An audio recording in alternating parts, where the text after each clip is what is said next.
हम सब जानते हैं कि गुरु द्रोणाचार्य ने गुरु दक्षिणा के रूप में एकलव्य का अंगूठा ले लिया था। इसके उपरांत उस पराक्रमी योद्धा का क्या हुआ, ये सभी लोग जानते हैं कि एकलव्य जरासंध की सेना में सहायक सेनापति बना था और वह एक समय अपनी बड़ी सेना लेकर द्वारका जीतने पहुंचा था और वहाँ उसका सामना बलराम जी से हो गया था। क्या एकलव्य में इतना दम था कि वे बलराम जी को हरा पाए थे और क्या बलराम जी एकलव्य को पराजित कर पाए थे? आइए विस्तार से जानते हैं इस रोचक तथ्य को। आप देख रहे हैं the travel history channel. Video में आगे बढ़ने से पहले प्लीज हमारे चैनल को सब्सक्राइब जरूर करें और बेल आइकन को भी ऑल पर जरूर दबाएं ताकि ऐसे ही नॉलेजेबल वीडियो आपके पास सबसे पहले पहुंच सके।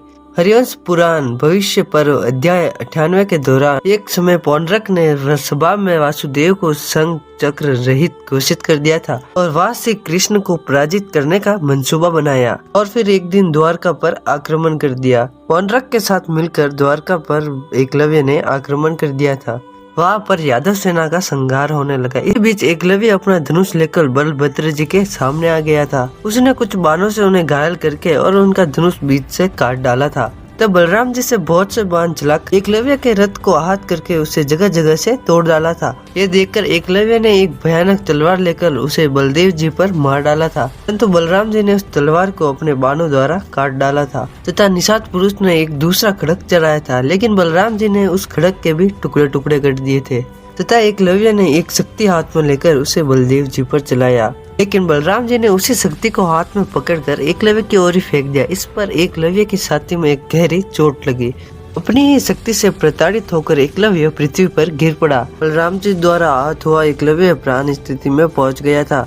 एकलव्य की सेना में बहुत सारे वीर थे, वो सभी एक साथ बलराम जी से लोहा लेने चले गए। तभी बलराम जी अपना हल उठाकर सभी को खींचने और मुसल से मारने लगे। उनके हल से और मुसल के मार खाकर सैकड़ों योद्धा पृथ्वी पर गिरने लगे। क्षण भर में बलराम जी सभी का वध करके शेर की तरह गिरना करते वहां पर खड़े हो गए थे। सभी सैनिकों का वध देखकर एकलव्य चुप न बैठा और गदा लेकर बलराम जी की ओर चल पड़ा। उसने बलराम जी पर एक वार किया और फिर बलराम जी ने भी उसे गदा से एक गहरी चोट पहुंचाई।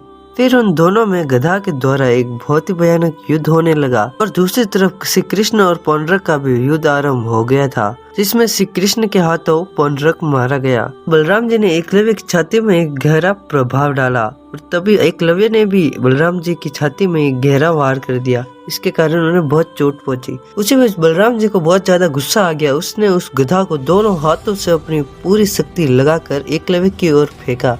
इसी को देखकर एकलव्य नदी के किनारे की ओर भागा। एकलव्य के इस प्रकार भागने को देखकर बलराम जी भी उसका पीछा करने लगे। वह जहाँ जहाँ गया बलराम जी भी उसके पीछे पीछे ही भागते चले गए। समुद्र में घुसकर निषाद राज एकलव्य 5 योजन दूर चला गया। एकलव्य समुद्र में ही रहने लगा था। इसी प्रकार हलधारी बलराम जी ने एकलव्य पर ही विजय पाई और उसे द्वारका नगरी से मार मार कर भगा दिया। और इस दिन एकलव्य भागा न होता तो वह निश्चित ही बलराम जी द्वारा मारा ही जाता और आगे चलकर भगवान श्री कृष्ण ने एकलव्य का स्वयं ही वध कर दिया था। जय श्री कृष्ण। आज की वीडियो में बस इतना ही दोस्तों। आशा करते हैं कि आपको ये वीडियो पसंद आया होगा। इस वीडियो को लाइक शेयर सब्सक्राइब जरूर करें और कमेंट में एक प्यारा सा जय श्री कृष्ण अवश्य लिखें।